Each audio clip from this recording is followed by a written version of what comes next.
It finally happened! Something practically every Bluey fan would love.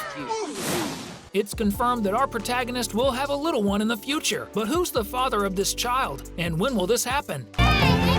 We've got all the details in this video, so stick around if you want to find out. If you haven't watched the surprise episode, the 50th of the 3rd season, brace yourself, because we'll have a few spoilers from now on, but trust me, it's worth it. At the end of the episode, we see an adult Bluey visiting her parents in that same house where she and Bingo grew up, the one Bandit almost sold in the episode The Sign. And after Bandit closes the door and doesn't see anyone, he hears a sound that reminds him of a toy Bluey used when she was just a little pup to hunt her father around the house. Immediately, Grandpa Healer knew what that meant. He was once again a hunting target. And at that moment, we see the little puppy using a toy very similar to the one Bluey used years before, hidden by the door. Very excited, since he was about to catch his prey.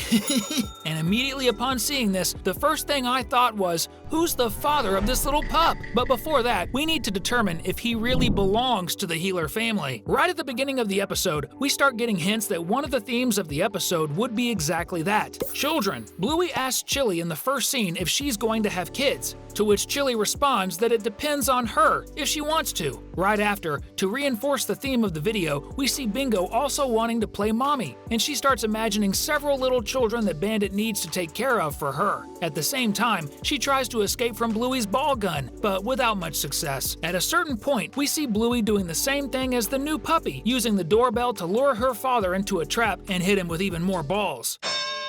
And if you look closely, the two scenes are practically identical, with the only difference being that Bandit is much older and the character inside the toy costume isn't Bluey. Of course, this was intentional and clearly wanted to show that it was a new Healer baby, but not Bingo's, but Bluey's, who had just arrived and brought her puppy with her to visit the grandparents. Another point that reinforces the blood connection of this puppy with the Healers is the color of its fur and other parts of its body. For example, we can notice that the inside of the puppy's ears is yellow, just like Bluey's. Moreover, the tips of its feet and hands are light blue, like the protagonist of the series. Also, our guess is that he's a male puppy because he has many characteristics that strongly resemble both his grandfather, Bandit, and Stripe. For example, we can see that he has very fluffy fur on his cheeks, just like Bandit had when he was just a little puppy too, albeit a bit older. Another detail is that his colors strongly resemble Stripe's and Nana's colors, who have fur more towards a light purple. Moreover, if you look closely, you'll notice that Bluey's son has one ear down and one up, just like Stripe when he was a little puppy. So, it's really confirmed that he's Bluey's puppy and Bandit's grandson, not a puppy of any of the family's new neighbors or anything like that. But in this case, the question arises: who's the father of this little pup? There are simply thousands of fan arts posted on the internet about Bluey getting married and having puppies with two potential candidates, Jean-Luc and McKenzie, and we're sure that one of them is really the father of this puppy. And now, it's time to find out which of the two you think is Bluey's son's father. If you prefer it to be McKenzie, comment #Mac. But if you think it's Jean-Luc, comment #Jean. First, let's talk about Jean-Luc. He's the only boy we see in future moments with Bluey at the end of the camping episode, where he shows up unexpectedly after years without seeing our protagonist, and we see them both getting very happy and wagging their tails in excitement. But Bluey was not necessarily excited enough to want to date Jean-Luc. After all, she considered him a friend. Of course, this could evolve into something bigger over time, but I think that would be very difficult to happen since Jean-Luc only comes to Australia during his family's vacations, and he lives in Canada from what it seems. And, as we see, Bluey lives in Australia, probably in Brisbane too. So much so that she decided to drop by her parents' house because she must have had some free time at work, or maybe it was the weekend. If Bluey married Jean-Luc, she'd probably have to move countries, and that would certainly be nearly impossible, especially after the end of the Sign episode, where we see that the whole family doesn't even want to leave that street or town, let alone the country. Moreover, despite the little puppy and Jean-Luc himself having their fur purple, we see that there's no other resemblance, like tail, snout, or ears that resemble our dear purple Labrador. So, it might be possible, but I really find it very difficult for this mischievous puppy to be the result of Bluey's marriage to Jean-Luc. But besides Jean-Luc, there's another strong candidate as the father of the little bandit hunter. Of course, we're talking about McKenzie, Bluey's classmate and friend, who has had some more fun and close moments with the pup than any other character. But before we delve into those moments, we need to talk about the resemblance between the Border Collie and the little new puppy. If we go back to the space episode, where we find out McKenzie had a trauma when he was young, we see his even younger version.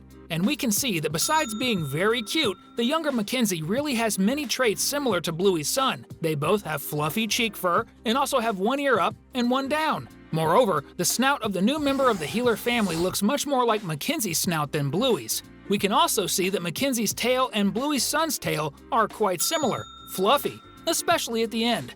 All these pieces of evidence really point to a great chance that the little new puppy in Bluey is indeed a result of the relationship between an adult Bluey and an adult McKenzie. Apart from that, there are many other hints that have been dropped throughout the 3 seasons by the creators of Bluey that clearly indicate there's a clear tendency for a relationship between the two characters. Even before the Barky Boats episode, which is one of the most important in this regard, and which we'll talk about in a moment. We had the Fruit Bat episode, where we saw McKenzie for the first time in Bluey's drawing, being the 8th episode of the series. He was the only non-family member of Bluey, apart from the bats of course, who appeared in the dream of the little blue pup. And before you say anything, Bandit's friends were in his dream, and kind of Bluey ended up there. Even without saying a single word since he was sleeping, we see he has a certain prominence in Bluey's thoughts. This is also because the puppy, besides being Bluey's classmate, also lives relatively close to the Healer's house, as it becomes clear in the Curry Quest episode, since you can walk there. In fact, in the Barnacus and Bumpy episode, we see McKenzie himself participating in the movie made to cheer up Bingo while she's in the hospital,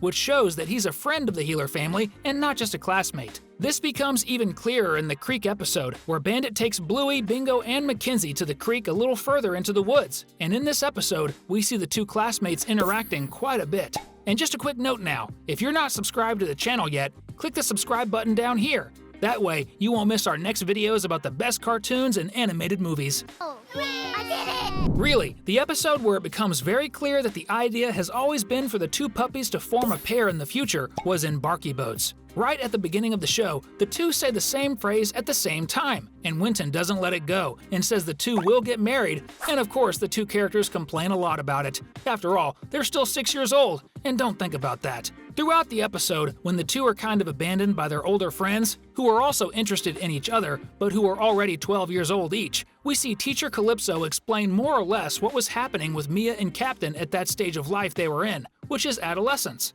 But if you look closely, you'll notice that Calypso was actually also talking about the future of the two puppies, and that their lives could change a lot, but in the end, they could very well end up together just like the two boats that touch each other at the end, as if they were a couple. And since everyone knows that in Bluey nothing is by chance, we can be sure that this prophecy is totally related to the character's future, and of course, to the little puppy that appears at the end, lurking to hit several balls on his good old grandpa. Seriously, sometimes I feel sorry for Bandit.